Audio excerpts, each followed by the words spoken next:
Hey guys, welcome back to the channel. I'm Florian, good to see you. To every new subscriber, thank you guys, welcome. So today we're going to talk about my 3 most used Fujifilm lenses for video work. And you might be surprised because it is a kinda random selection probably for some of you guys, but then also you might be surprised that it's not just a 1.6 lens, a 1.4 lens. It's a big variety of lenses you can use, and they don't break a bank either. Some of them might be a bit more expensive than the other, but today I'm gonna explain you why I choose certain lenses and why they work for me. So let's dive into it. So the first lens I would like to talk about is definitely the 23mm f2 lens from Fujifilm. It's your equivalent lens to a 35mm in full frame terms. It's a f2 aperture, so you gather a lot of light in low light situation, or if you would like to blur out the background. F2 is a fantastic f-stop to shoot video as well, if you ask me.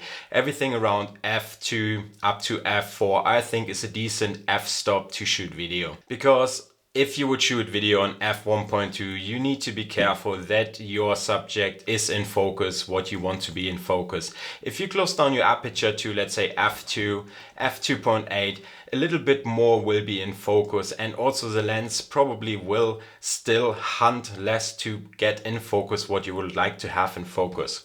Beside from that, the 23 f2 is a very small, light, compact weight, which makes traveling or have this lens literally in your pocket very easy to carry around.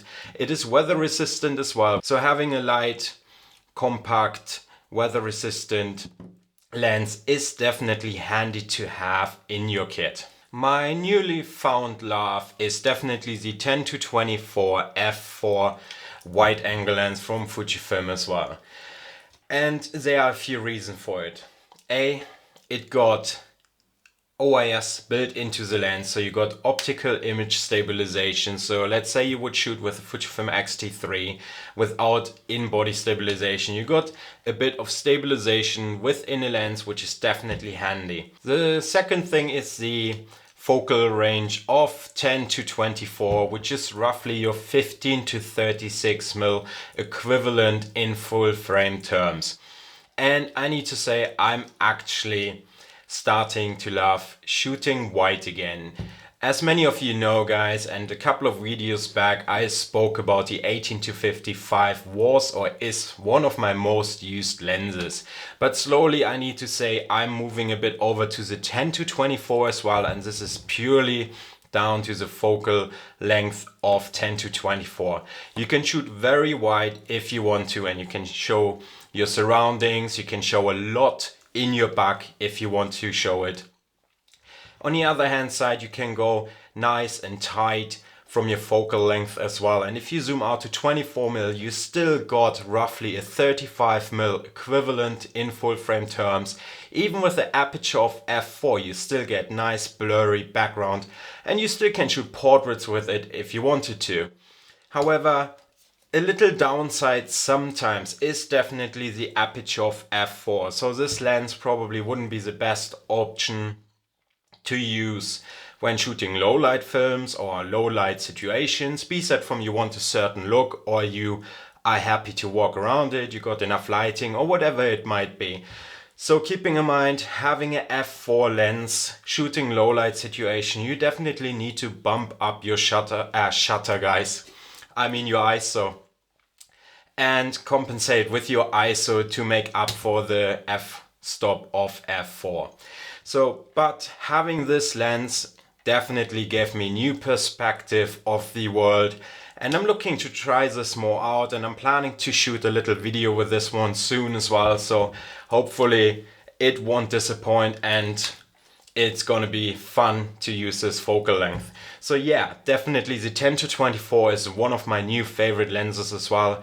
So now we swapped over to the 23 f2 and we're filming currently myself with. And here's the point again, like if you would have a bit of a longer focal length or a bit of a tighter crop, it's quite nice for those talking headshots, what we're doing right now, where the framing is a bit closer around me. But now we're coming down to my last lens I use most for filming, vlogging. The 10-24 is definitely a great lens for vlogging as well. As mentioned already, guys, you can show a lot of surroundings if you want to, or you can go nice and close to yourself to basically just have yourself in a frame. The 18-55 is definitely one of my most used lenses for filming, photography, or any sort of subject. You got OIS built in. Unfortunately, you don't have any weather resistance either. The aperture range is from f2.8 to 4, which can be a downside sometimes.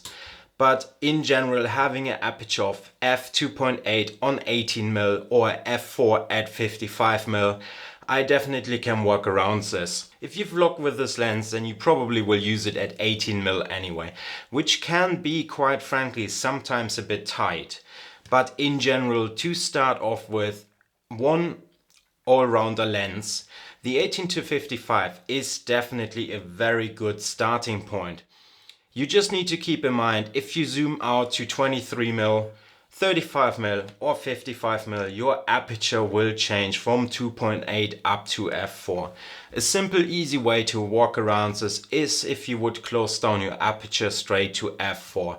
On a nice sunny day outside, absolutely no problem. If you would be more indoors, and you probably would use this lens on 18mm at the f-stop f2.8. So it's definitely a very good overall lens. So, and here's my conclusion about every single lens. The 18-55 is definitely a fantastic starter lens, or even if you do the whole vlogging, filming story already a bit longer, the 18-55, I think it's a very good starting point. It's a decent price. You got OIS built in, it's a variable aperture, but you can walk around this. The filter thread is 58, it's not too heavy, it's probably 500 grams or so. I'm gonna leave it down here, and I get a phone call right now, 1 second. So we're back, guys, sorry for that.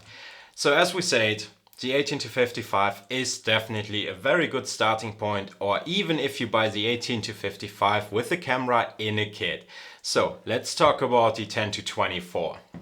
And here we go, guys. Now we're actually filming on a 10-24 f4 as well, and my settings are currently 48th of a second f4, ISO 2000 at 24 frames per second, and just giving you an idea how much I could show you from a room right now if I wanted to, or I just literally zoom in and put the focus back on my head. So definitely the 10-24 will be one of the very good lenses, or one of my personal choices to use when I want to show you a bit more of the surroundings.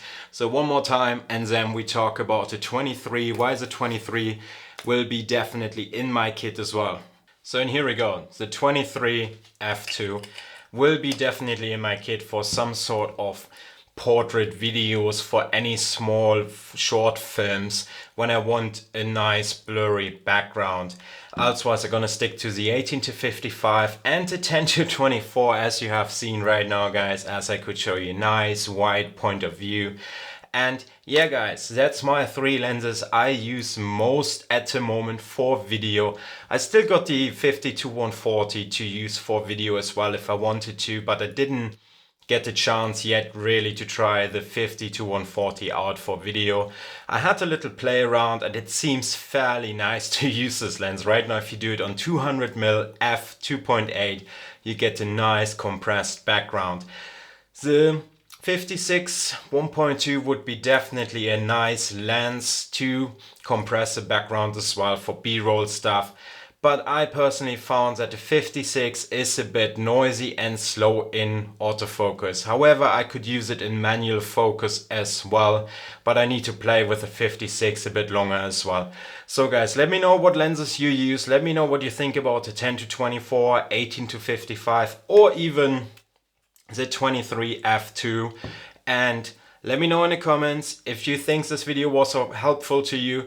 Hit the thumbs up button, like, comment and subscribe, and I'm gonna see you, my friend, very soon in another video. Cheers, guys.